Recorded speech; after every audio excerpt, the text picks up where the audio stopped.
अस्सलामुअलैकुम स्टूडेंट्स, उम्मीद है आप सब खैरियत से होंगे और अपने पेपर्स की बहुत अच्छे तरीके से प्रिपरेशन कर रहे होंगे। तो बेसिकली आज के लेक्चर में हमें जो है वो इंग्लिश के 100 एमसीक्यूज को सॉल्व करना है और ये लेक्चर आपके लिए काफ़ी जो है वो फ़ायदेमंद होगा, काफ़ी आपकी जो है वो इससे अच्छी प्रैक्टिस हो जाएगी। ठीक है, तो हम लोग जो है वो स्टार्ट करते हैं अपने लेक्चर को। तो हमारे पास देखो, हमारे पास जो पहला क्वेश्चन है वो क्या है, choose a best synonym in the following. अब याद रखना सिनोनिम का मतलब क्या होता है हमारे पास, कि आपने ऐसे वर्ड्स को जो है वो सेलेक्ट करना है जो कि क्लोजेस्ट मीनिंग दें। यानी अगर आपके पास एक वर्ड लिखा हुआ प्रोग्रेस, तो आपने यहाँ पर देखना है कि ए बी और सी डी में से जो प्रोग्रेस की सबसे ज्यादा क्लोजेस्ट मीनिंग है वो कौन देता है। हमें डिस्ट्रक्शन देता है, डैमेज देता है, एंजॉयमेंट देता है, या फिर हमें ग्रोथ देता है। तो याद रखना प्रोग्रेस की सबसे ज्यादा क्लोजेस्ट मीनिंग हमें कौन देगा, यहाँ पर ग्रोथ देगा। तो ग्रोथ जो है वो यहाँ पर क्या हो जाएगा, हमारा करेक्ट ऑप्शन हो जाएगा। आगे चलते हैं, आगे हमारे पास है इनहैबिटेंट। अब याद रखिए इनहैबिटेंट की हमारे पास सिनोनिम क्या है, यानी इनहैबिटेंट की सबसे ज्यादा क्लोजेस्ट मीनिंग इन चारों में से हमें कौन देता है। तो इसका करेक्ट ऑप्शन हमारे पास क्या हो जाएगा, ऑप्शन नंबर बी। आगे चलते हैं, आगे हमारे पास है फॉल्ट। ठीक है, अब फॉल्ट की हमारे पास जो है वो करेक्ट सिनोनिम हमारे पास क्या होगा। जैसे हम कहते हैं ना कि यार ये तुम्हारे मैथ के इस क्वेश्चन में जो है वो फॉल्ट है, यानी हम ये कह रहे होते हैं असल में कि तुम्हारे इस मैथ के जो है वो क्वेश्चन में जो है वो एरर है। तो हमारे पास करेक्ट ऑप्शन क्या हो जाएगा, यहाँ पर एरर हो जाएगा। यानी फॉल्ट का हमारे पास सिनोनिम क्या है, एरर है। ठीक है, आगे चलते हैं, आगे हमारे पास है मेन। अब मेन क्या होते हैं हमारे पास, हम ये कहते हैं कि ये वाला क्वेश्चन तो बहुत मेन है। ठीक है, या फिर ये बात तो बहुत मेन सी है। यानी अगर कोई चीज मेन है तो वो चीज क्या है, हमारे पास मेजर है। तो यहाँ पर मेजर हमारा करेक्ट ऑप्शन हो जाएगा। आगे चलते हैं, आगे हमारे पास है अवॉइड। तो अवॉइड हम कहते हैं कि ये बंदा जो है हमें अवॉइड कर रहा है ना, इस तरीके के वर्ड हम यूज करते हैं। तो रेड्यूस हमारे पास होता है, रेड्यूस का मतलब होता है कम करना किसी चीज को। कंपेयर भी इस मीनिंग में नहीं आता, गेट भी नहीं आता। तो हमारे पास जो करेक्ट ऑप्शन हो जाएगा एमसीक्यू नंबर 5 को हो जाएगा इग्नोर। ठीक है, तो इग्नोर हमारे पास जो है वो सिनोनिम है अवॉइड का। ठीक है, अब आप यहाँ पर एक चीज नोटिस करें कि मैंने जो काफी सारे एमसीक्यूज यहाँ सॉल्व किए हैं वो एलिमिनेशन मेथड के जरिए भी सॉल्व किए हैं। यानी अगर आप एलिमिनेट कर दें अपने आंसर्स को तो आप काफी जल्दी जो है वो अपने करेक्ट आंसर की तरफ पहुंच सकते हैं। अब हमारे पास नेक्स्ट जो है वो है choose the best एंटोनियम्स of the following. अब एंटोनियम्स हमारे पास क्या होते हैं, जैसे हमारे पास सिनोनिम होते हैं उसके रिवर्स प्रोसेस हमारे पास एंटोनियम्स का होता है। एंटोनियम्स हमारे पास क्या करते हैं, जैसे हमारे पास एक वर्ड लिखा हुआ है एब्रोगेट। अब हमें चेक करना है कि एब्रोगेट की जो हमारे पास रिवर्स प्रोसेस है, यानी एब्रोगेट का जो उल्टा वर्ड है, जो अपोजिट वर्ड है, वो हमें कौन देता है। तो एब्रोगेट का जो रिवर्स प्रोसेस है या फिर रिवर्स वर्ड है वो हमारे पास क्या होता है, रीस्टोर।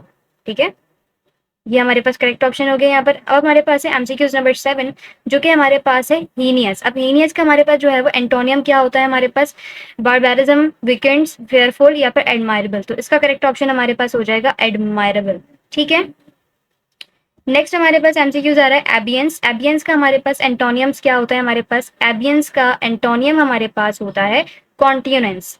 ठीक है, कॉन्टिन्यूनेंस हमारे पास यहाँ पर जो है वो करेक्ट ऑप्शन हो जाएगा। आगे चलते हैं हम लोग। अब हमारे पास बेटा देखो एमसीक्यूज नंबर 9 जो है ना, वो बेसिकली आपके सेंस के ऊपर भी डिपेंड करता है, आपकी ग्रामर के ऊपर भी डिपेंड करता है। ठीक है, अब देखो क्या लिखा हुआ है, dash it does not have a blood supply, the cornea takes their oxygen directly from the air। अब यहाँ पर मसला क्या है, हमें यहाँ पर काम ये करना है कि इन चारों में से हमें किसी एक ऑप्शन को इस ब्लैंक के अंदर क्या करना है, फिट करना है। ठीक है, या तो आप यहाँ पर आपको यहाँ पर मल्टीपल फ्रेजेस लिखे जा सकते हैं, या फिर यहाँ पर जो है वो सिंपल वर्ड्स लिखे जा सकते हैं, जो कि आपने क्या करना है इस ब्लैंक के अंदर जो है वो सब्स्टिट्यूट करवाना हैगा। सही है, तो यहाँ पर देखो इफ तो नहीं हो सकता। इफ तो हम तब यूज करेंगे ना जब कोई कंडीशन आ रही हो, ऑल दो भी नहीं हो सकता, ऑल दो तब यूज करेंगे जब कोई कॉन्ट्रास्ट आ रहा हो, वैन भी नहीं हो सकता है। तो करेक्ट ऑप्शन हमारे पास क्या हो जाएगा, यहाँ पर पेन को थोड़ा चेंज करते हैं, करेक्ट ऑप्शन हमारे पास हो जाएगा बिकॉज। ठीक है, तो बिकॉज हमारे पास क्या आ जाएगा, यहाँ आ जाएगा, मतलब बनेगा because it does not have a blood supply the cornea takes their oxygen directly from there. Basically यहाँ पर जो है वो सेंटेंस करेक्शन का भी एक एमसीक्यूज बन सकता है कि यहाँ पर ना देयर नहीं आएगा। ठीक है, देयर नहीं आएगा, बिकॉज क्या, क्यों नहीं आएगा देयर, देखो because it does not have a blood supply the cornea takes. अब कॉर्निया क्या है, हमारे पास सिंगुलर है ना, कॉर्निया क्या है भैया, सिंगुलर है। तो सिंगुलर के साथ हमारे पास, सिंगुलर के पास के साथ हमारे पास ये देयर किस खुशी में आ रहा है, देयर तो नहीं आ सकता। ठीक है, तो देयर यहाँ पर जो है वो हमारे पास एरर भी डिटेक्ट हो सकता था। सही है, वैसे भी एरर नहीं कर रहे हैं हम। आगे चलते हैं, आगे हमारे पास है scientist in universities are dash more involved in theoretical research than practical research. तो यहाँ पर हमारे पास जो करेक्ट ऑप्शन होगा, वापस से हम जो है वो अपने हाइलाइटर की तरफ आ जाते हैं, highlighted the area. Okay okay okay okay okay, इधर हमारे पास जो करेक्ट ऑप्शन हो जाएगा वो क्या हो जाएगा, ऑफन। ठीक है, मतलब scientist in universities are often more involved in theoretical research than practical research. ठीक है, थोड़ा सा अपना साइज को हम जो है यहाँ पर कम करते हैं ताकि आपको अच्छे से क्लियर नजर भी आ जाए।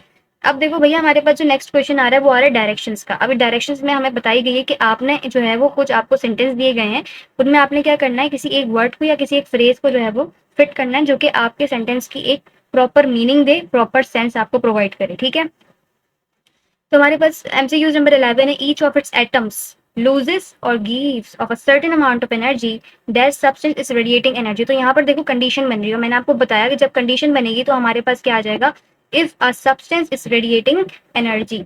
ठीक है, अच्छा भाई आगे चलते हैं। When dash they leave rocks and soil behind them on the low land और इन द ओशियंस। ठीक है, तो यहाँ पर देखो हमें किस चीज की जरूरत है, हमें जरूरत है प्रेजेंट सिंपल टेंस की। ठीक है, तो प्रेजेंट सिंपल हमारे पास ये आ जाएगा, ग्लेशियर्स मेड। इसमें छोटी सी टिप आपके पास ये है, अब टिप हमारे पास क्या है, टिप हमारे पास जो है वो ट्रिक हम जिसे कहेंगे, भाई टिप नहीं, ट्रिक जो है हमारे पास वो ये है कि देखो हमारे पास ना बाज़ दफा ऐसी चीजें हो जाती हैं कि हमें लगता है कि हमारे पास ए भी सही है और हमें लगता है कि हमारे पास हमारा बी भी सही है। तो इस केस के अंदर आपने क्या करना है, सबसे ज्यादा जो आपके पास जिसमें सबसे ज्यादा एक्स्ट्रा वर्ड ना हो। ठीक है, यानी जिनमें क्या ना हो, एक्स्ट्रा वर्ड ना हो। ठीक है, अभी एक सेंटेंस आएगा मैं आपको वहां दिखाऊंगी जहां पर एक्स्ट्रा वर्ड ना हो, आपने उस सेंटेंस को जो है वो टिक कर आना है पेपर में।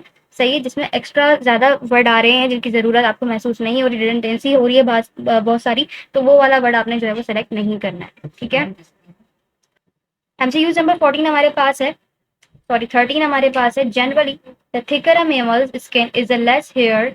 ओके, वापस से हम जो है वो हाईलाइट द एरिया की तरफ आते हैं ताकि हम आपको बता सकें कि हमारे पास करेक्ट ऑप्शन क्या है। ओके, क्या कहता है the general thicker mammals skin is a less hair that has it या दैट इट हैज या इट हैज। तो इसका करेक्ट ऑप्शन हमारे पास हो जाएगा it has, option number D. आगे चलते हैं, आगे हमारे पास है MCQs number 14। Most teachers spend a great deal of time on their students paper and it is a great pity. तो यहाँ पर हमारे पास देखो करेक्ट ऑप्शन क्या होने वाला है, that too little parents appreciate that fact, या फिर that parents too little appreciate that fact, या that less parents appreciate that fact, या फिर हमारे पास हो जाएगा that too parents appreciate that fact. तो हमारे पास करेक्ट ऑप्शन यहाँ पर होने वाला है ऑप्शन नंबर डी। अब इसमें ना एक चीज थोड़ा करेक्ट कर लेना, अब वो चीज क्या है हमारे पास, वो चीज ये है कि भाई यहाँ पर सिंपल बस एच लगा लेना, बाकी कुछ नहीं है। सही, परफेक्ट है बाकी है। आगे चलते हैं, हमारे पास आगे हमसे क्या कहा जा रहा है कि phonograph records tape recordings and computers have made dash to store data conventionally and accurately. अब यहाँ पर इस सेंटेंस में मैं आपको बताऊंगी कि क्या मिस्टेक है, सॉरी मिस्टेक तो नहीं कहेंगे, जैसे मैंने आपको बताया ना अभी, एक ऐसी सिचुएशन क्रिएट हो जाती है बार जब हमारे पास कि हमें लग रहा होता है कि भाई ए भी सही है बी भी सही है, तो उस चीज में हमें क्या करना चाहिए। तो यहाँ पर देखो सबसे पहले एलिमिनेट करो, इजियर तो हो ही नहीं सकता। ठीक है जी, इजियर तो हो ही नहीं सकता, इजियर देन भी नहीं होगा क्योंकि कोई यहाँ पर जो है वो कंपैरिजन तो नहीं हो रहा जो यहाँ पर देन आएगा, क्योंकि आप समझ गए होगे ये वाला देन देख के। इट इजियर होगा या फिर इट इज इजियर होगा। तो देखो यहाँ पर इस आ रहा है ना, यानी थोड़ा सा ये जो है वो सेंटेंस काफी थोड़ा सा है, काफी थोड़ा है वो बड़ा है, लेकिन हमारे पास जो है वो करेक्ट ऑप्शन क्या होगा, इट इजियर होगा, क्योंकि देखो ये एक सिंपल सा सेंटेंस लग रहा है, मासूम सा सेंटेंस लग रहा है ना, छोटा सा लग रहा है, तो ये हमारे पास जो है वो यहाँ पर करेक्ट ऑप्शन हो जाएगा, it easier to store data conventionally and accurately. ठीक है, आगे चलते हैं, हमारे पास नेक्स्ट एमसीक्यूज आ रहा है। Dash was the Erie Canal in engineering triumph, it quickly proved the financial success as well. तो इसका करेक्ट ऑप्शन हमारे पास क्या हो जाएगा, करेक्ट ऑप्शन हमारे पास क्या हो जाएगा, 16 का करेक्ट ऑप्शन हमारे पास होगा dash was the Erie Canal, यानी not only was the Erie Canal in engineering triumph, it quickly proved the financial success as well. सही है, आगे चलें, आगे चलते हैं, एमसीक्यूज नंबर 17 हमारे पास है। Dash made the first United States flag is widely believed. तो व्हेन बेड से रोज, वेदर बेड से रोज, डेड बेड से रोज या बेड से रोज। तो हमारे पास करेक्ट ऑप्शन क्या होना चाहिए यहाँ पर, that Betsy Ross made the first United States flag is widely believed. MCQs number 18 की तरफ चलते हैं, एमसीक्यूज नंबर 18 हमारे पास है। Meat can be purchase not only fresh dash can not in frozen. अब देखो यहाँ पर ना कॉरेलेटिव कंजक्शन का यूज हुआ हुआ है। कॉरेलेटिव कंजक्शन आपके जहन में होगा कि क्या है हमारे पास, कॉरेलेटिव कंजक्शन इस तरीके से होते हैं ना कि नॉट ओनली, है ना, बट ऑल्सो, इस तरीके के कोरिलेटिव कंजक्शन होते हैं, यानी पेयर्स फॉर्म में हमारे पास वर्ड आ रहे होते हैं कि हमें ये पता ही होता है कि अगर नॉट ओनली आ गया ना भाई, तो आगे तो हमारे पास क्या आना चाहिए, बट ऑल्सो ही आना चाहिए। इसी तरीके से आइदर नाइदर, सही है, ये हमारे पास क्या होते हैं, कोरिलेटिव कंजक्शन होते हैं। तो ये काफी इंपॉर्टेंट एमसीक्यूज था। इसके बाद हमारे पास आ रहे 19 dash steam locomotive to be use for regular passenger and freight service in the United State was built in New York city. तो इसमें हमारे पास देखो भैया क्या करेक्ट ऑप्शन होने वाला है, the first steam locomotive to be used for regular passenger and freight service in the United States was built in the New York City। आगे चलते हैं, एमसीक्यूज नंबर 20 हमारे पास है, geologist forces that alter the surface and appearance of the earth। Analysing नहीं हो सकता है हमारे पास, एनालाइजिंग बिल्कुल भी नहीं हो सकता है, ठीक है, एनालाइजिंग तो नहीं होगा हमारे पास, एनालाइजेबल कोई नहीं होता है यहाँ पर, ठीक है, एनालाइसिस और एनालाइज। तो यहाँ पर देखो जियोलॉजिस्ट की बात की जा रही है, तो जियोलॉजिस्ट हमारे पास क्या होता है, जियोलॉजिस्ट यानी प्लूरल है, तो प्लूरल हमेशा क्या लेगा हमारे साथ, प्लूरल वर्ब लेगा, तो एनालाइजिस तो नहीं होगा भाई, है ना। तो करेक्ट ऑप्शन हमारे पास क्या हो जाएगा, एनालाइज हो जाएगा, ठीक है, समझ में आ रही है। एमसीक्यू नंबर 21 हमारे पास है, dash a baby turtle is hatched it must be able to find for itself, ठीक है। अब हमारे पास एमसीक्यूज नंबर 22 में हमारे पास जो करेक्ट ऑप्शन होने वाला है वो क्या होने वाला है भाई, सॉरी, एमसीक्यूज नंबर 21 हमारे पास है, इसका करेक्ट ऑप्शन होगा एज सून एज, एज के बाद दूसरा एज आता है, एज सून एज, तो ये हमारे पास जो है वो करेक्ट ऑप्शन हो जाएगा। आगे चलते हैं, MCQs number 22, Ratan comes from dash of different kind of palms. तो इसमें हम देख लेते हैं हमारे पास करेक्ट ऑप्शन क्या हुआ। यहाँ पर देखो कम्स हमारे पास शो कर रहा है प्रेजेंट इंडेफिनिट, ठीक है, क्या शो कर रहा है हमारे पास, प्रेजेंट इंडेफिनिट को शो कर रहा है। अच्छा भाई 22 का हमारे पास करेक्ट ऑप्शन क्या होना चाहिए, द ब्रीडी स्टीम्स, क्योंकि यहाँ भी प्रेजेंट इंडेफिनिट आ गया, स्टीम्स की बात कर रहा है, सही है भाई। आगे चल रहे हैं, vitamin C discover in 1932 dash first vitamin for which molecular structure was establish. तो हमारे पास इसका करेक्ट ऑप्शन क्या हो जाएगा, वाज द, ठीक है, 1932 की बात कर रहा है, सही है। आगे चलते हैं, एमसीक्यू नंबर 24 हमारे पास क्या है, ironically sails were the celebration of many steamship dash mechanical failure. तो यहाँ पर हमारे पास करेक्ट ऑप्शन क्या होने वाला है, करेक्ट ऑप्शन हमारे पास होगा डेट हैड सफर्ड, ठीक है, that some mammals can live in the sea not known. तो भाई विच तो नहीं आने वाला, ऑल दो भी नहीं आएगा, आपको पता है ऑल दो कंट्रास्ट के लिए यूज किया जाता है, सिंस भी नहीं आने वाला, कोई प्रेजेंट परफेक्ट कंटिन्यूअस या पास्ट परफेक्ट कंटिन्यूअस का टेंस तो है नहीं, तो हमारे पास करेक्ट ऑप्शन क्या हो जाएगा, हाउ, सही। आगे चलते हैं, ये हमारे पास कुछ इसके जो है वो करेक्ट ऑप्शन है, अब यहाँ से भी जो है वो देख सकते हैं। अब हमारे पास जो कुछ एमसीक्यूज आ रहे हैं वो आ रहे हैं सेंटेंस करेक्शन के एमसीक्यू। सेंटेंस करेक्शन हमारे पास बेसिकली क्या होता है कि आपको एक सेंटेंस लिख के दिया जाता है, उस सेंटेंस में आपको बताना होता है कि भाई इसमें एरर है तो है क्या, यानी अगर हम उस गलती को ठीक कर लेंगे तो हमारे पास ये सेंटेंस हमारा पूरा मुकम्मल मीनिंग हमें दे रहा होगा।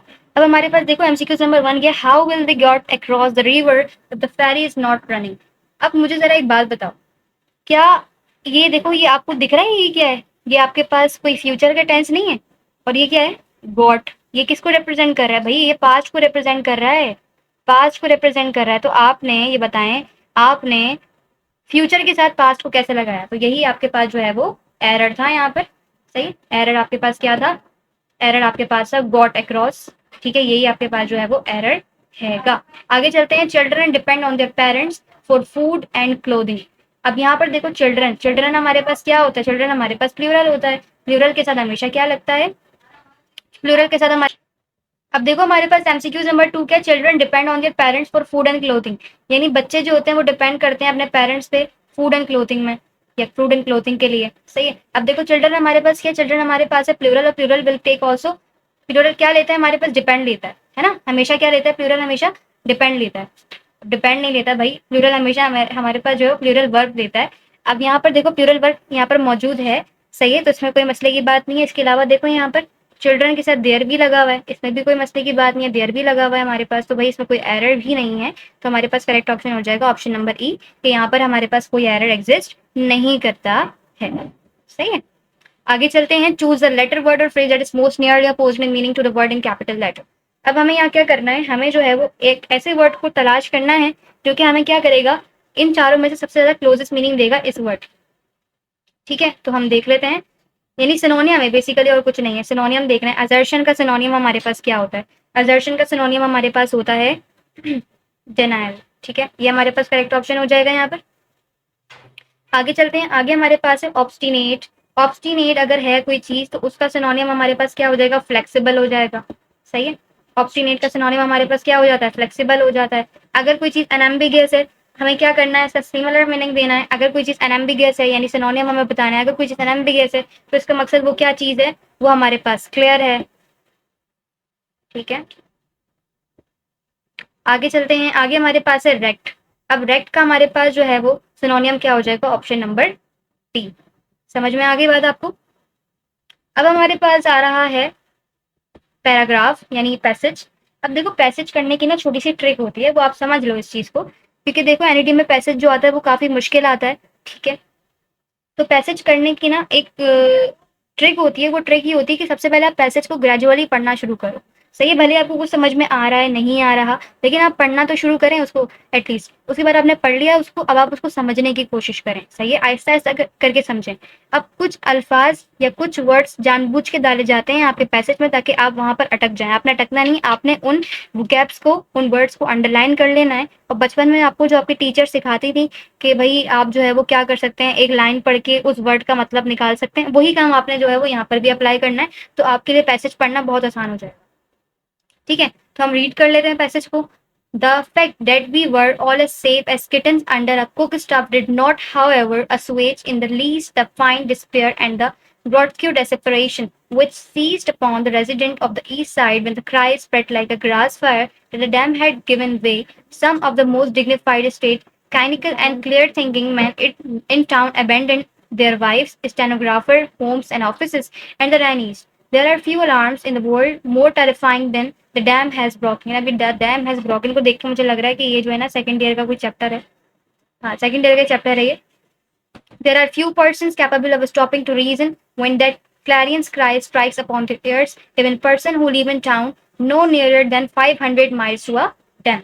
अब हमारे पास जो है वो इसका एमसीक्यूज देख लेते हैं किस तरीके से हमें जो है वो सॉल्व करना है। एमसीक्यूज हमारे पास the phrase spread like a grass fire. अब जो ये spread like a grass fire है, ये हमें क्या मीनिंग दे रहा है, इससे आपको क्या समझ में आ रहा है। तो इसका जो करेक्ट ऑप्शन हमारे पास है वो है रैपिड स्प्रेड। क्या है, रैपिड स्प्रेड। समझ में आ गई बात। आगे कहता है कि आपको जो है वो identify the phrase in which a people of the east side experience one of the death lies feared of their leave. तो भाई the dam is broken, simple है, द डैम इज ब्रोकन आ जाएगा इसका करेक्ट ऑप्शन। आगे हमारे पास देखो, हमारे पास हमें क्या करना है, हमारे पास हमें जो है वो इसमें कुछ क्वेश्चंस जो है वो दिए हुए हैं। इनमें आपने क्या करना होता है, आपके पास ब्लैंक होती है। अब आपने क्या करना होता है, उन ब्लैंक में कोई अप्रोप्रिएट वर्ड को सब्स्टिट्यूट करवाना होता है या फिर फ्रेज को सब्स्टिट्यूट करवाना होता है। अब किस तरीके से आते हैं ये, इसमें आपके पास वोकैब्स भी आ सकती हैं। इस तरीके के क्वेश्चन में आपके पास वोकैब्स भी आ सकती हैं। ठीक है, वोकैब्स भी आ सकती हैं, प्रेपोजिशन भी आ सकते हैं। ठीक है, प्रेपोजिशन भी आ सकते हैं। और क्या आ सकता है भाई, और आपके पास यहाँ पर जो है वो और क्या रह गया हमारे पास, वोकैब्स, प्रपोजिशन और फ्रेज रह गए। फ्रेज भी आ सकते हैं। ठीक है, अभी हमारे पास जो आ रहे हैं ना इस तरीके के क्वेश्चन, उनमें हमारे पास जो है वो हमें प्रपोजिशन को जो है वो इसमें जो है वो इंक्लूड कर। अब देखो हम इसमें जो है वो ये वाले जो क्वेश्चन है ना, ये वो बच्चे बहुत अच्छे तरीके से कर सकते हैं जिनकी रीडिंग हैबिट है। ठीक है, जिनकी रीडिंग हैबिट बहुत अच्छी है ना, उनको पता होगा कि भैया टेकिंग के साथ ये लगता है, अबाउट के साथ ये लगता है। ठीक है, उनको ये पता होगा। अब देखो the इंज्यूर्ड player was taken dash the field. ठीक है, तो इसका करेक्ट ऑप्शन हमारे पास क्या हो जाएगा, ऑफ हो जाएगा। सही है, आगे चलते हैं। The box is dash green outside and white inside. अब भाई बॉक्स है वो बाहर से आउटसाइड से ग्रीन है, अंदर से व्हाइट है, क्या होगा, वो पेंटेड होगा ना भाई, पेंटेड होगा। सही है, आगे चलते हैं। आगे हमारे पास है आपको चूज अ वन वर्ड और phrase that best complete a sentence. Okay बच्चों, अब हमारे पास देखो, हमारे पास अब हमें यहाँ क्या करना है, हमें भी यहाँ पर एक वर्ड और फ्रेज को सब्स्टिट्यूट करवाना है। सही है, हमारे पास एमसीक्यूज क्या है, एमसीक्यूज कहते हैं the coins is an attractive sharp or small tree dash closely related to the apple and pear trees। इसमें हमारे पास करेक्ट ऑप्शन क्या होने वाला है, करेक्ट ऑप्शन हमारे पास होने वाला है यहाँ पर that is closely related to the apple and pear tree। सही है, आगे चलते हैं। आगे हमारे पास है many gases including the nitrogen and oxygen in air dash color और odor। ठीक है, तो इसमें भाई हमारे पास क्या हो जाएगा, not having भी नहीं हो सकता है, they do not have भी नहीं होगा, which have no meaning। इसमें करेक्ट ऑप्शन हमारे पास है have no color और odor। ठीक है, अब हमारे पास हमारा जो नेक्स्ट एमसीक्यूज है वो हमारे पास क्या है, ड्यूरिंग द अब भाई ये पता नहीं क्या इन्होंने अजीब सा वर्ड लिखा हुआ है। Pleistocene glacial periods that portions of the earth where plant and animal life flourish making it possible for people to subsist. तो यहाँ पर हमारे पास हमें जो है वो यहाँ पर एक वर्ड सब्स्टिट्यूट करना है, अच्छा सा प्यारा सा, जो कि हमारे सेंटेंस की बहुत अच्छी सी हमें मीनिंग दे दे। तो हमारे पास देखो यहाँ पर करेक्ट ऑप्शन क्या हो सकता है। During the Pleistocene glacial period, that portion of the earth where plant and animal life flourished, making it possible for people to subsist. तो यहाँ पर हमारे पास जो करेक्ट ऑप्शन हो जाएगा वो हो जाएगा ऑप्शन नंबर सी, जो कि क्या है, there was portions of the earth where plants and animal life flourish making it possible for people to subsist. ठीक है, आगे चलते हैं। एमसीक्यूज नंबर 14 हमारे पास है the photographs of Carrie Mae Weems in which she often makes her family members dash are representation of the African American experience. सही है, तो एमसीक्यूज नंबर 14 का हमारे पास करेक्ट ऑप्शन क्या होना चाहिए, आर हेयर सब्जेक्ट्स। नहीं भाई, आर के बाद दोबारा एक आर आ रहा है तो ये रिडंडेंसी बन जाएगी हमारे पास, आर सब्जेक्ट्स बिल्कुल भी नहीं हो सकता है।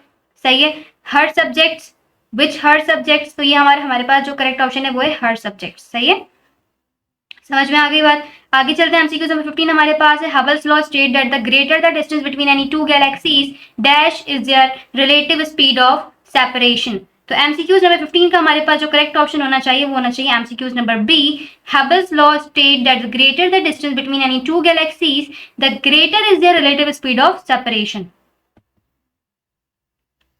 सही, तो देखो इसमें हमारे पास एक चीज आपके पास जो समझने की है वो ये हो सकती है कि देखो हमारे पास एक दफा द आ गया था, यहाँ पर देखो एक दफा द आ चुका था, तो नेक्स्ट में भी हमारे पास जो फ्रेज को कंप्लीट करने के लिए आना था वो हमारे पास द आना था।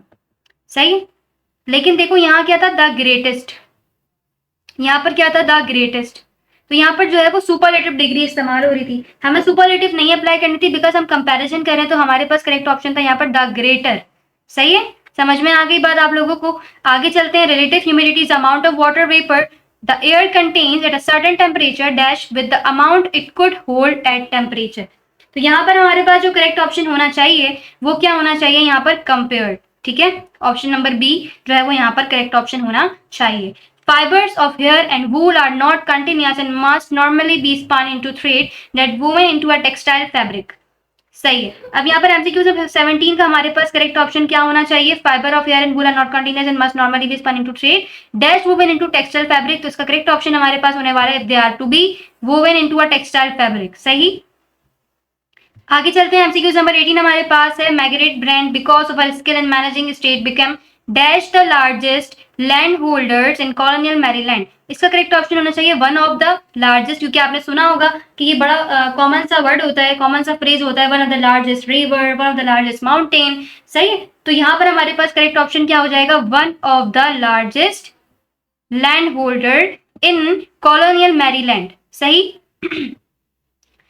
एमसीक्यूज नंबर 19 हमारे पास है conifers first appeared on the earth dash the early Permian period some 270 million years ago। MCQs number 19 में हमारे पास करेक्ट ऑप्शन क्या होने वाला है, when नहीं होने वाला है, एंड भी नहीं होगा और भी नहीं होगा, तो करेक्ट ऑप्शन हमारे पास क्या है, during the early Permian period some 270 million years ago। Okay, आगे चलते हैं, there are very few areas in the world dash be grown successfully. तो हमारे पास देखो यहाँ पर क्या जो है वो करेक्ट ऑप्शन होना चाहिए, यहाँ पर where apricots can, apricots that can, apricots can, where can apricots। तो देखो यहाँ पर हमारे पास करेक्ट ऑप्शन होगा where apricots can be grown successfully। सही है, आगे चलते हैं, हमारे पास आगे क्या कहता है, the name Nebraska comes from the old Indian word. ये कोई वर्ड होगा जो कि कहाँ से निकला है, इंडियन वर्ड से निकला है, ओल्ड इंडियन वर्ड है ये। ठीक है, नेबार्का का मीनिंग हमारे पास क्या है, फ्लैट वाटर। देखो आपने खुद ही बोल दिया नेबार्का का क्या है हमारे पास मीनिंग है। सही, तो करेक्ट ऑप्शन हमारे पास क्या हो जाएगा, एमसीक्यूज नंबर 22 हमारे पास है fat is not digested in the stomach dash in the small intestine. तो यहाँ पर हमारे पास देखो करेक्ट ऑप्शन हम क्या लगाएंगे, यहाँ पर हमारे पास है fat is not digested in the stomach dash but in the small intestine. आगे कहता है dash early 1960 a community action worker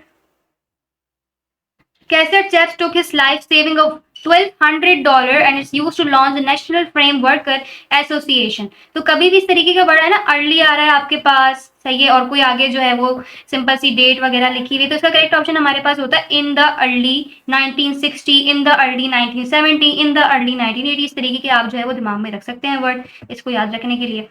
23, 24 हमारे पास है the earth attract body toward its centre dash all bodies fall in a direct line toward that point. जो अर्थ होती है हमारे पास या अर्थ होता है हमारे पास, सही है, वो क्या करता है, बॉडी को हमारे पास अट्रैक्ट करता है टूवर्ड इट्स सेंटर।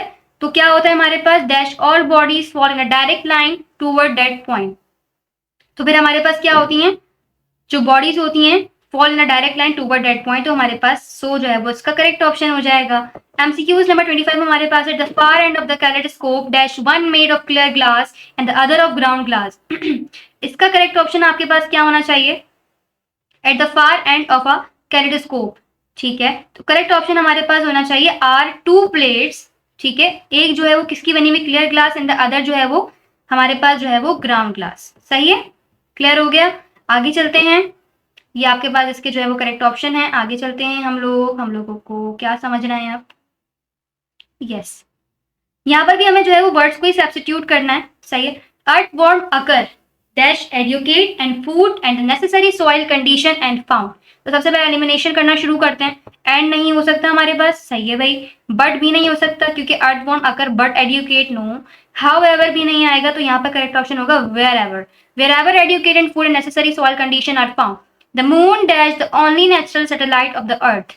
तो देखो द मून है तो इसके साथ हमारे पास क्या लगेगा, बीइंग नहीं लग सकता। देखो बीइंग तो नहीं लग सकता, ये तो एक जो है वो ओरिजिनल केस की बात कर रहे हैं ना यहाँ पर। तो एस भी नहीं आ सकता, विच भी नहीं आएगा। तो करेक्ट ऑप्शन हमारे पास क्या हो जाएगा, इज हो जाएगा। The moon is the only natural satellite of the अर्थ। आगे चलते हैं हम लोग। Dash advent of the First World War, the United States became the dominant force in the motion picture industry. तो हमारे पास देखो एमसीक्यू नंबर 3 का जो करेक्ट ऑप्शन होना चाहिए the advent of the first world war. अब हमारे पास एमसीक्यू नंबर हमारे पास क्या है, 4 है। Francis Preston Blair JR. Dash born in Kentucky lived and practice law in Missouri. अच्छा, इसका करेक्ट ऑप्शन हमारे पास क्या होना चाहिए, इधर से हम जो है वो देख लेते हैं इसको कि यहाँ पर देखो क्या वर्ड यूज हुए हैं, लिव्ड, थर्ड फॉर्म, प्रैक्टिस्ड। ठीक है, तो यहाँ पर क्या आना चाहिए, यहाँ पर हमारे पास जो है वो आना चाहिए वॉस। क्यों, क्योंकि देखो यहाँ पर आपको दिख रहा है, ये आपको इंडिकेट भी करवा रहा है कि देखो भाई यहाँ पर देखो ये पास्ट यूज हुआ है, तो यहाँ पर भी तुम्हारे पास क्या आना चाहिए, पास्ट का ही कुछ आना चाहिए ना। तो यहाँ पर वॉज हमारे पास करेक्ट ऑप्शन है।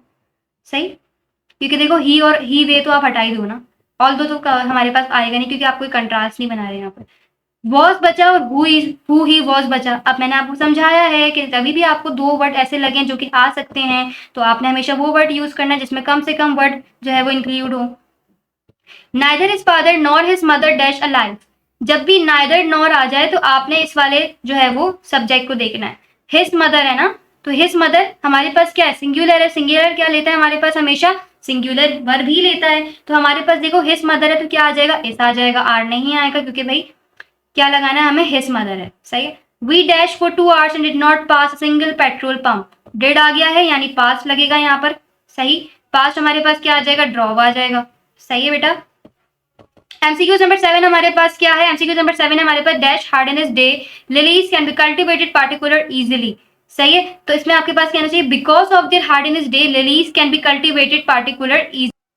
अब देखो हमारे पास एमसीक्यू नंबर 8 क्या है, because it leave remain green long after being picked rosemary dash associated with the idea of remembrance. तो इसमें हमारे पास करेक्ट ऑप्शन क्या होना चाहिए, rosemary became associated with the idea of remembrance.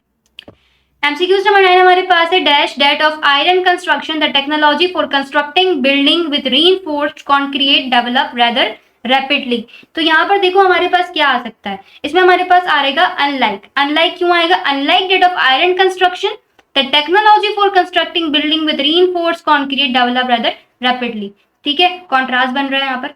आगे चलते हैं, आगे हमारे पास क्या आ रहा है, आगे हमें जो है वो सेंटेंस करेक्शन के कुछ एमसीक्यूज गिवन है, सेंटेंस करेक्शन हमें यहाँ पर करनी है तो करते हैं। यहाँ पर सेंटेंस करेक्शन जो है वो थोड़े इजी होते हैं। The wing beats of humming birds are too rapid that their wings can not be seen distinctly. आपको पता है ना सेंटेंस करेक्शन में आपके पास जो है वो सिंपल सेंटेंस दिया जाता है, आपको देखना होता है कि भाई यहाँ पर क्या गलती है। उस गलती को अगर आप ठीक कर लेंगे तो आपके पास आपका सेंटेंस आपको जो है वो करेक्ट सेंस देने लग जाएगा। सही, तो आपने वो गलती ही पकड़नी होती है बेसिकली यहाँ पर। तो देखो the wing beats of humming bird are too rapid. अब देखो रैपिड क्या है हमारे पास, रैपिड हमारे पास एडवर्ब होता है ना, एडवर्ब लगा हुआ है ना, रैपिड यहाँ पर एज अ एडवर्ब फंक्शन कर रहा है, तो एडवर्ब के साथ एलवाई आता है, तो यहाँ से तो एलवाई गायब है, तो यही हमारे पास जो है वो करेक्ट ऑप्शन हो जाएगा।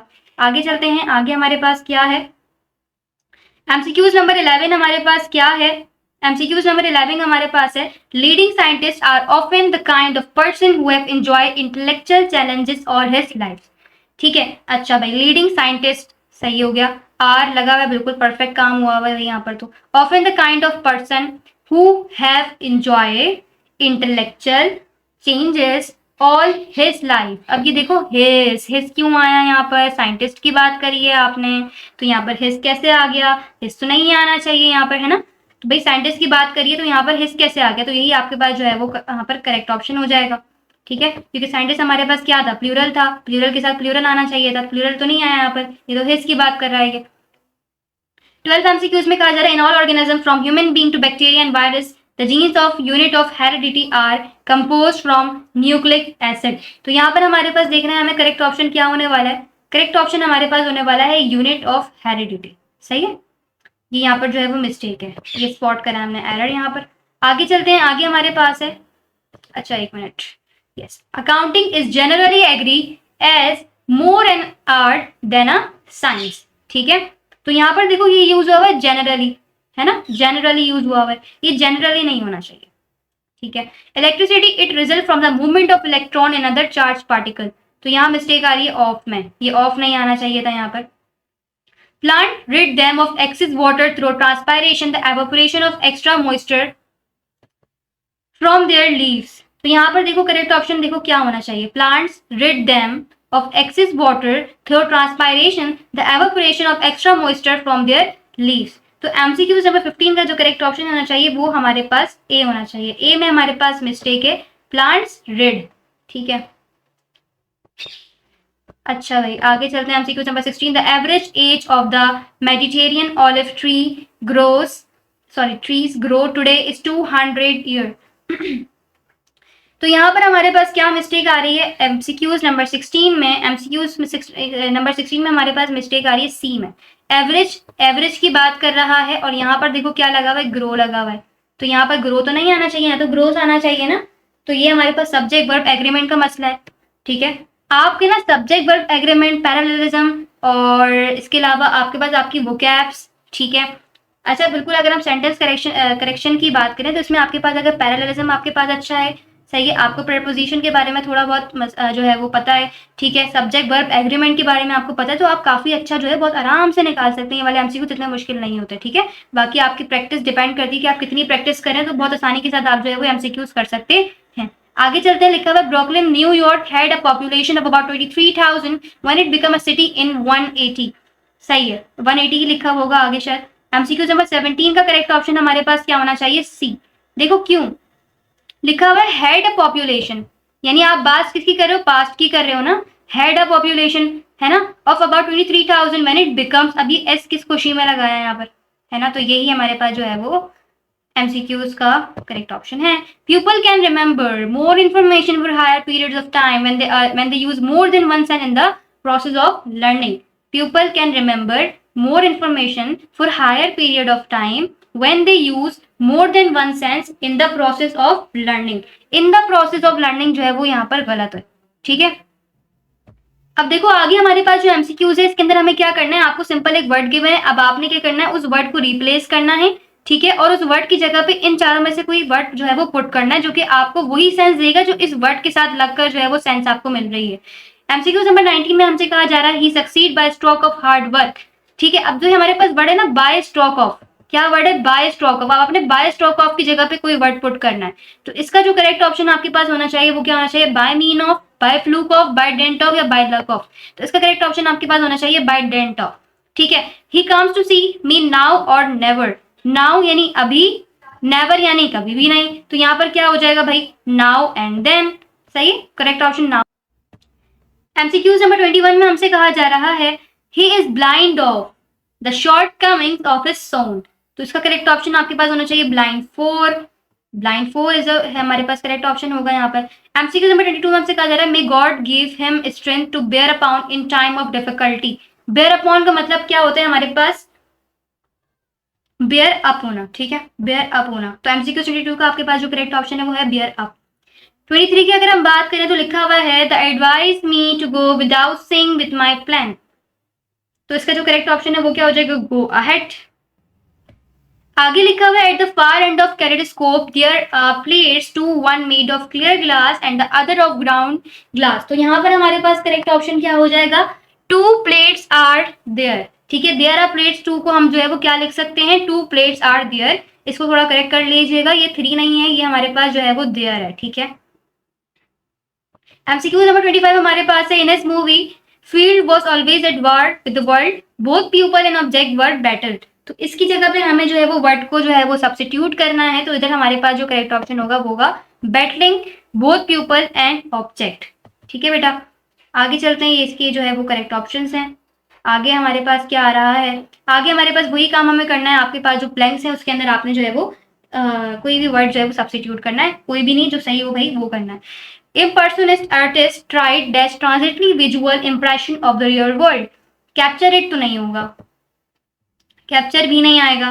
तो भाई अब बचा टू कैप्चर और बचा टू कैप्चर इट। अब आप मुझे बताओ, मैंने अभी आपको इतनी देर से क्या समझाया है। करेक्ट ऑप्शन हमारे पास वो होगा जो सबसे ज्यादा छोटे अल्फाज में लिखा हुआ होगा, कम जो है वो वर्ड्स के अंदर लिखा हुआ होगा, एक्स्ट्रा वर्ड एग्जिस्ट नहीं कर रहे होंगे, तो वही हमारे पास जो है वो करेक्ट ऑप्शन हो जाएगा, to capture.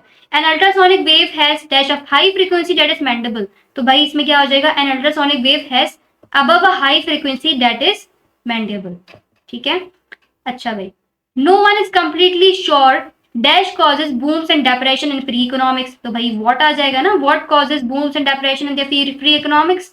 Washington DC dash broad tree shaded road has many imposing building. तो यहाँ पर देखो हमारे पास क्या करेक्ट ऑप्शन होगा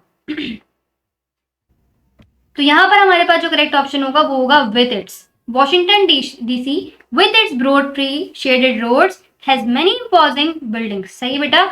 आगे चलते हैं MCQ number 5। The fibrous membrane surrounding organs in the human body are though dash add strength to the part of the body they cover. तो यहाँ पर क्या आना चाहिए, यहाँ पर आना चाहिए एंड, ठीक है, एंड जो है वो यहाँ पर आना चाहिए। आगे चलते हैं एमसीक्यू नंबर 6 है हमारे पास, I think so, yes. MCQ number 6 हमारे पास है historically dash chief material for making furniture has been wood but metal and stone have also been used. तो यहाँ पर क्या आ जाएगा, द चीफ मटेरियल आ जाएगा। सही है। आगे हमारे पास है all gases and most liquid and solid expand dash heated. तो भाई जितने भी गैसेस होती हैं, जितने भी लिक्विड्स होते हैं, जितने भी सॉलिड्स होते हैं, वो एक्सपेंड तभी होते हैं जब उनको क्या किया जाता है, उनको हीट की जाती है ना। तो ये आपके पास देखिए खुद आपने बोल दिया कि जब उनको हीट किया जाता है तो वो जो है वो एक्सपेंड होना शुरू होते हैं। तो इधर हमारे पास करेक्ट ऑप्शन क्या हो जाएगा, व्हेन हीटेड, ठीक है। The cubists were concerned with how dash a given subject from different point of view simultaneously. तो MCQs नंबर 8 का करेक्ट ऑप्शन हमारे पास होना चाहिए टू रिप्रेजेंट, ठीक है। टू के बाद हमेशा वर्ब की जो है वो फर्स्ट फॉर्म आ रही है, यहाँ पर टू रिप्रेजेंट हमारे पास करेक्ट हो जाएगा यहाँ पर।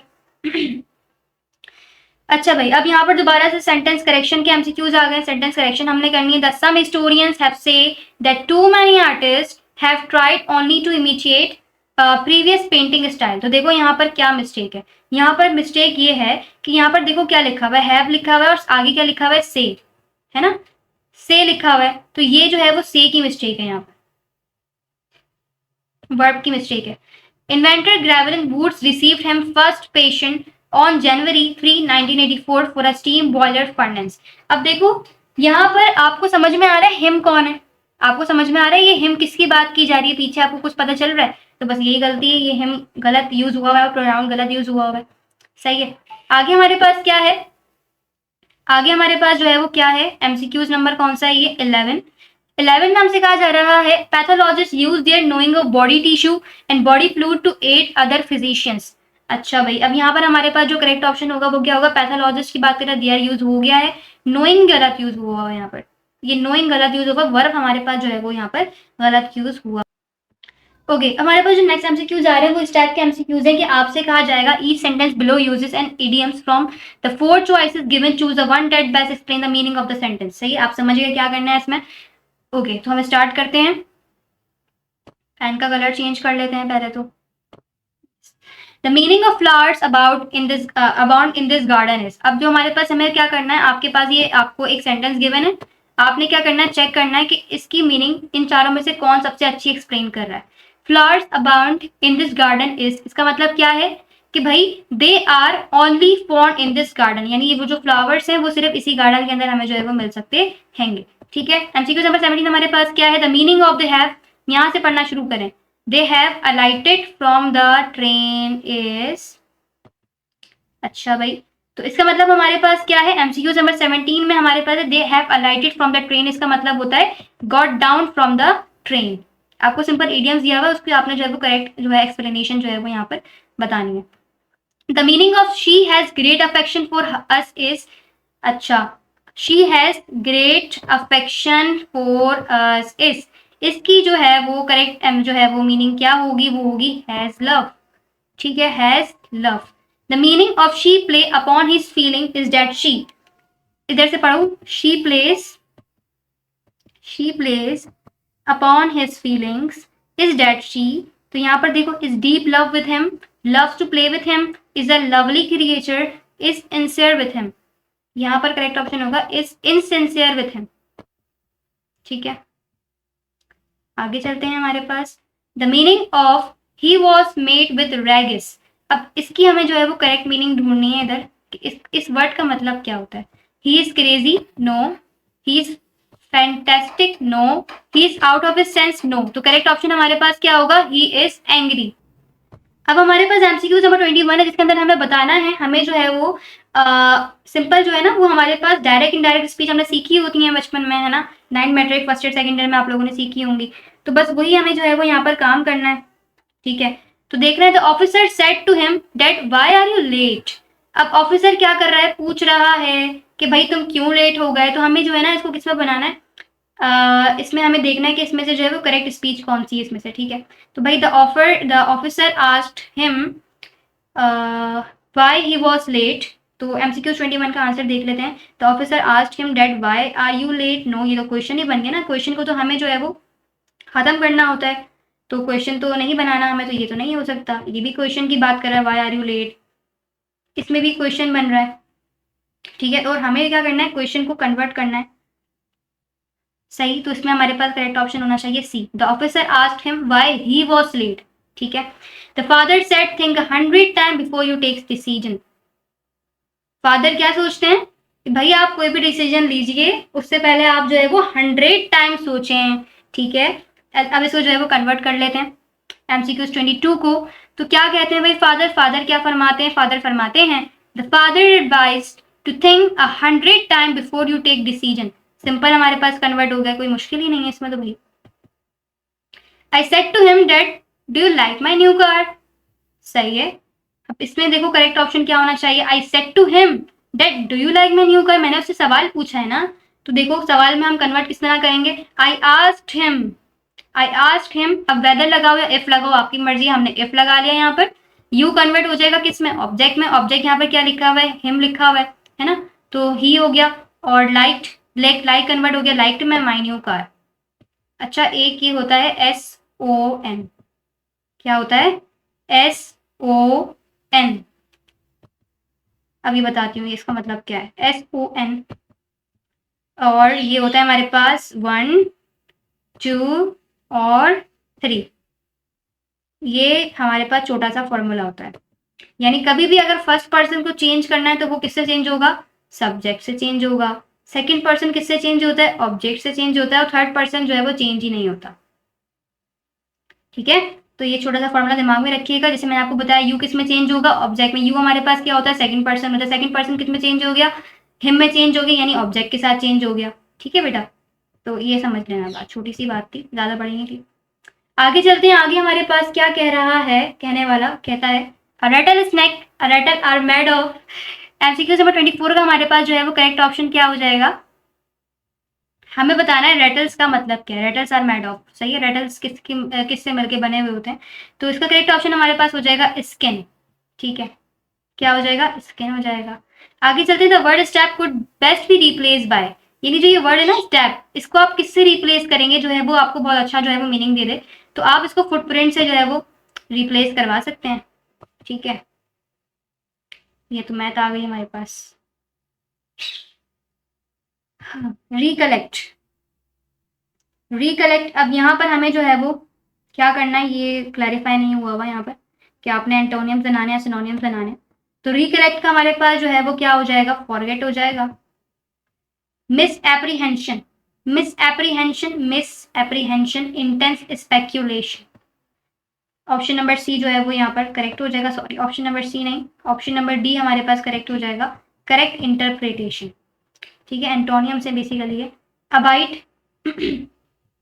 अबाइट हमारे पास क्या हो जाएगा, अबाइट का जो है वो एंटोनियम हमारे पास क्या हो जाएगा, ऑप्शन नंबर 3 का ये हो जाएगा रेफ्यूज टू इंड्योर। बेनीवोलेंट और मेली, देखो बेनी और मेले में क्या फर्क होता है। बेने हमेशा यूज किया जाता है जब आपको कोई फायदा हो रही है, कोई चीज कोई आपको फायदा दे रही है ना, यानी एडवांटेज दे रही है, तो वहां पर आप जो है वो बेने का यूज करते हो, यानी बेने आपको जो है ना पॉजिटिव सेंस देता है। लेकिन जो मेले होता है ना वो आपको नेगेटिव सेंस देता है। ये रूट्स होते हैं हमारे पास जिसकी मदद से हम जो है वो वोकैब्स वगैरह याद कर रहे होते हैं। तो हमारे पास जो बेने होता है वो हमारे पास पॉजिटिव सेंस देता है, ठीक है, और जो मेले होता है वो नेगेटिव सेंस देता है। तो बेनेवोलेंट का क्या बन जाएगा हमारे पास, जो है वो मेलिशियस बन जाएगा। वैसे बेनीवोलेंट का क्या बन जाएगा, मेलिशियस। मालवेयर पढ़ा है ना आपने कंप्यूटर के अंदर, मालवेयर्स होते हैं, ठीक है, तो वही यहाँ पर भी आप जो है वो लॉजिक लगा सकते हो। प्रेसिपिटेट, इसका जो है हमें ढूंढना है कि क्या करेक्ट ऑप्शन होने वाला है, तो इसका करेक्ट ऑप्शन होगा डायलेक्ट्री। एक्रेबिटी, इसका करेक्ट ऑप्शन हमारे पास क्या हो जाएगा बेटा, ऑप्शन नंबर 6 का, एमसीक्यू नंबर 6 का हमारे पास करेक्ट ऑप्शन होगा माइल्डनेस ऑफ टेम्परमेंट। आगे चलते हैं, आगे हमारे पास है एक्सटर्पेट, इसका हमारे पास जो है हमें ढूंढना है क्या करेक्ट ऑप्शन है। तो एमसीक्यू नंबर 7 का करेक्ट ऑप्शन हमारे पास होगा प्रोलिफरेट। ये देखो सिंपल हमारे पास वोकैब्स आ रही है, कोई इतना मुश्किल क्वेश्चन नहीं। आपके वोकैबुलरी अगर स्ट्रांग है तो आपके लिए कोई मुश्किल नहीं है कि आप अपने टेस्ट में जो है वो 25 आउट ऑफ 25 लेकर आ जाएं, ठीक है। आप बहुत आसानी के साथ लेकर आ सकते हैं अगर आपने वोकैब्स को बहुत अच्छा किया हुआ है, ठीक है। तो अपनी वोकैबुलरी को अच्छा से अच्छा रखने की कोशिश करें और आप लोग सब ये कर सकते हैं, ठीक है। इसमें कोई मसले की बात नहीं है, कोई जो है वो परेशानी नहीं है। आराम से वोकैब्स आपकी अच्छी हो जाएंगी। रेगुलर बेसिक्स पे जो है वो आप जो है प्रैक्टिस करें, डेली वोकैब्स याद किया करें ताकि आपकी वोकैबुलरी जो है वो अच्छी हो जाए और आप जो है वो आराम से अपने टेस्ट में नंबर जो है वो अच्छे स्कोर कर सकें। तो इसका करेक्ट ऑप्शन हमारे पास है डायरेक्ट। एप्लॉम में हमारे पास एप्लॉम की जो है वो क्या करेक्ट ऑप्शन होगा, एप्लॉम का करेक्ट ऑप्शन हमारे पास हो जाएगा डिस्कम्पोजर, ठीक है। आगे हमारे पास है बीटिफिक, इसका हमारे पास जो है वो करेक्ट ऑप्शन क्या हो जाएगा, ऑप्शन नंबर ए अनअट्रैक्टिव। ऑडियम हमारे पास, ऑडियम देखो मोनोटोनी, मोनोटोनी का मतलब होता है एक टोन में बात करने वाला, मोनो मतलब एक टोन, मतलब आप समझ गए होंगे। फ्रेगनेंस हमारे पास जो है वो आपको पता है क्या होती है, खुशबू, ठीक है। तो हमारे पास करेक्ट ऑप्शन यहाँ पर क्या हो जाएगा, वेन्यूरेशन, ठीक है। आगे चलते हैं, हमारे पास all of the word are true except, यानी इसमें जो है ना वो तमाम जो है वो सेंटेंस सही लिखे हैं, लेकिन इसके अलावा, अब किसके अलावा वो हम समझ लेते हैं भाई। मार्स हैज 2 मून्स, अच्छा भाई, it takes longer for Mars to circle the sun and takes to Earth, Martian soil is rocky. अच्छा, Mars is longer than Earth, तो भाई इसका करेक्ट ऑप्शन है B, it takes longer for Mars to circle the sun than it takes Earth. आगे चलते हैं, हमारे पास बेटा 13 हमारे पास है man made canals, word supposedly discovered by Viking one, Phobos and Martian. और अब देख लेते हैं इसका करेक्ट ऑप्शन हमारे पास क्या है, वो है ऑप्शन नंबर बी। हमारे पास एमसीक्यू नंबर बी हमारे पास 14 हमारे पास है the word supposedly mention in the passage closest in meaning to. I think यहाँ पर कोई पैसेज था, पैसेज तो नहीं है यहाँ पर, कोई नहीं, पैसेज तो नहीं है यहाँ पर। The word supposedly mentioned in the passage is closest meaning to। अब supposedly ये कोई पैसेज का क्वेश्चन है, ठीक है, तो इसको रहने देते हैं। एमसीक्यू नंबर 15 हमारे पास है मार्स हैज बीन निकनेम, भाई मार्स का निकनेम पूछ लिया आपसे।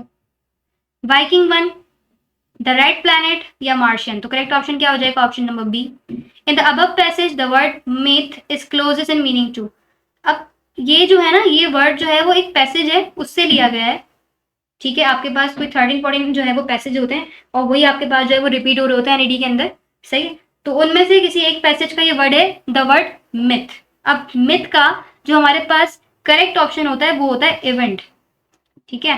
तो 16 में हमारे पास करेक्ट ऑप्शन क्या हो जाना है, वो जाना है इवेंट, ठीक है भाई। एमसीक्यूज नंबर 17 हमारे पास क्या है? एमसीक्यूज नंबर 17 है the waking one exploration accomplish all of the following expect. अच्छा देखो, ये हमारे पास ना सारे के सारे पैसेज के एमसीक्यूज आ रहे हैं। एक पैसेज है जो मुझे लग रहा है यहाँ से मिसिंग है, ये उसके एमसीक्यूज हैं। ठीक है, चलो देख लेते हैं इसके। 17 में हमारे पास करेक्ट ऑप्शन क्या हो जाएगा? MCQs number D, discovering large quantities of polar ice and permafrost. MCQs number 18 हमारे पास क्या है? What is the main idea of this message? तो भाई ये तो हमारे पास पैसेज के क्वेश्चन है, हम देख लेते हैं इसमें से जो वो गैप्स के क्वेश्चन है वो कर लेते हैं। The word monitored in the state passage is nearest in meaning to. तो यहाँ पर हमारे पास जो करेक्ट ऑप्शन है वो हमारे पास बिल्कुल ब्लर हुआ हुआ है, रहने देते हैं इसको। हम कर लेते हैं सेंटेंस करेक्शन। सेंटेंस करेक्शन कर लेते हैं यहाँ पर, मैं पढ़ लेती हूँ, आपको सही समझ में आ जाएगा। The first laser is made by American scientist called Theodore Maiman working in California in 1960। अब आपने क्या करना है, यहाँ पर सर्च करना है कि मिस्टेक क्या है। सही, अब मिस्टेक क्या है यहाँ पर? इस यूज हुआ हुआ है, यानी आप प्रेजेंट की बात कर रहे हैं भाई। अच्छा भाई, समझ में आ गया मैं बात। अब ये कॉल्ड किस खुशी में यूज हो गया? ठीक है, कॉल्ड तो नहीं होना चाहिए था यूज। ठीक है, the first laser is made, बल्कि यहाँ पर मिस्टेक आ रही है इज में, इधर मिस्टेक आ रही है, इज मेड नहीं होना चाहिए। Almost medical doctors have had some training in physiology and psychiatry, psychiatry भाई। एमसीक्यू नंबर 22 का हमारे पास जो है वो करेक्ट ऑप्शन क्या हो जाएगा? ऑलमोस्ट। तो इसमें क्या आना चाहिए? Most of the medical doctors. Almost नहीं आएगा, most of the medical doctor आएगा। ठीक है, Washington, arriving one of America's most famous authors, was a lawyer, a businessman, and a United States diplomatic to England and Spain. अच्छा, MCQ 23 में हमारे पास जो गलती आ रही है या फिर जो हमें स्पॉट करना है एरर, वो आ रहा है डिप्लोमेटिक के अंदर। ठीक है, 24 देखें। The Douglas fir is very tall American evergreen tree that is grown not only for tournament होगा आई थिंक सो यहाँ पर, and for its high quality timber. तो 24 में हमारे पास अगर हम स्पॉट करें तो यहाँ पर कहाँ गलती आ रही है हमारे पास? यहाँ पर हमारे पास बी में गलती आ रही है। ठीक है, nuclear energy almost limitless source of power was harnessed during the mid 1900s। ठीक है, तो 25 में हमारे पास गलती आ रही है ए में, तो ये एक खुश खुशी में लगा दिया भाई। न्यूक्लियर एनर्जी ऑलमोस्ट भी तो हो सकता था, आ लगाना जरूरी थोड़ी था। तो ये हमारे पास जो है वो कुछ एमसीक्यूज हैं, तकरीबन कंप्लीट हो चुके हैं। तो ये हमारे पास जो है वो एमसीक्यूज थे जो मैंने आपको बताए हैं। आप इनकी प्रैक्टिस करें। ठीक है, और इसको सॉल्व करने की खुद भी साथ साथ जो है वो कोशिश करें, ताकि आप ये चेक कर सकें कि आपका कितना स्कोर हो रहा है और आपको कितना समझ में आ रहा है, कितने अच्छे तरीके से और कितनी देर में आप जो है वो आंसर जो है वो ढूंढ पा रहे हैं। इसमें आपके पास ट्रिक्स ये हैं कि भाई आप ये करें कि आप जो है ना एलिमिनेशन मेथड को लाजमी यूज करें। अगर आप एलिमिनेशन मेथड को यूज करेंगे ना अपने साथ साथ, तो आप बहुत जल्दी और बहुत आसानी के साथ अपने पास जो है वो पहुंच सकते हैं करीबी आंसर की तरफ। सही है, और कभी भी आपको ऐसा लगे कि भाई हमारे पास ए भी करेक्ट है, बी भी करेक्ट है, बाबा यहाँ परेशान हो रहे हो बैठ के, तो भाई आप हमेशा ना वो वर्ड, वो सेंटेंस या वो वर्ड यूज करना जो बहुत मासूम सा दिख रहा हो आपको। अब मासूम से मुराद जो है वो ये है कि उसमें जो है वो कम अल्फाज यूज हुए हो, कम वर्ड्स यूज हुए हो, ज्यादा वर्ड्स यूज नहीं हुए हो, एक्स्ट्रा वर्ड यूज नहीं हुए हो। ठीक है, ये आप जो है वो इन ट्रिक्स को जो है वो आप फॉलो कर सकते हो। ठीक है, और बाकी ये है कि अगर आप चाहते हो अपने सेंटेंस करेक्शन को अच्छा करना, तो आप जो है वो क्या सीखो, पैरेललिज्म के जो है वो कुछ चीज़ें सीख लो कि पैरेललिज्म क्या होती है हमारे पास। इसके अलावा आप टेंसेस को अच्छा कर लो। ठीक है, इसके अलावा आप जो है वो क्या कर सकते हो, सब्जेक्ट वर्ब एग्रीमेंट को अच्छा करो। ठीक है, सब्जेक्ट वर्ब एग्रीमेंट, ये कुछ टॉपिक्स मैं आपको बता रही हूँ जिसकी मदद से आप जो है वो सेंटेंस करेक्शन को बहुत अच्छा कर सकते हो। और इसके अलावा हमारे पास जो है वो क्या होता है, कंडीशनल सेंटेंस हमारे पास होते हैं। कंडीशनल सेंटेंस का थर्ड कंडीशनल सेंटेंस हमारे पास एनईटी में बहुत दफा पूछा जाता है। ठीक है, तो इनको अच्छा कर लो आप, और इसके अलावा अपनी प्रपोजिशन को अच्छा कर लो। तो ये कुछ टॉपिक हैं जिनको अगर आप अच्छा करते हो ना, तो आप खुद जो है वो ये महसूस करोगे अपने एमसीक्यू सॉल्व करते वक्त कि आपके अंदर काफी बेहतरी आने लग गई है। ठीक है, तो इन चीज़ों को करो ताकि आपके सेंटेंस करेक्शन अच्छे हो। बाकी सेंटेंस कंप्लीशन का एक पोर्शन आता है। सेंटेंस कंप्लीशन में ये है कि आप ज़्यादा से ज़्यादा प्रैक्टिस करो, क्योंकि सेंटेंस कंप्लीशन ना कहीं से भी उठ के आ जाता है। तो उसमें ये होता है कि अगर आपकी प्रैक्टिस अच्छी है, आपकी रीडिंग हैबिट अच्छी है, ठीक है, आप बार-बार प्रैक्टिस किए जा रहे हो, तो आपकी वो खुद ब खुद चीज़ें अच्छी होना लग जाती हैं। सिनोनिम्स में यही कि आप ज़्यादा से ज़्यादा वोकैब्युलरी को याद करो, एंटोनिम्स में भी यही होता है, सही? तो मुझे उम्मीद है कि आपको वीडियो जो है वो समझ में आई होगी, आपको कॉन्सेप्ट भी थोड़े बहुत समझ में आए होंगे अच्छे से, ठीक है? तो यही है कि आप इस वीडियो से प्रैक्टिस कर सकते हो।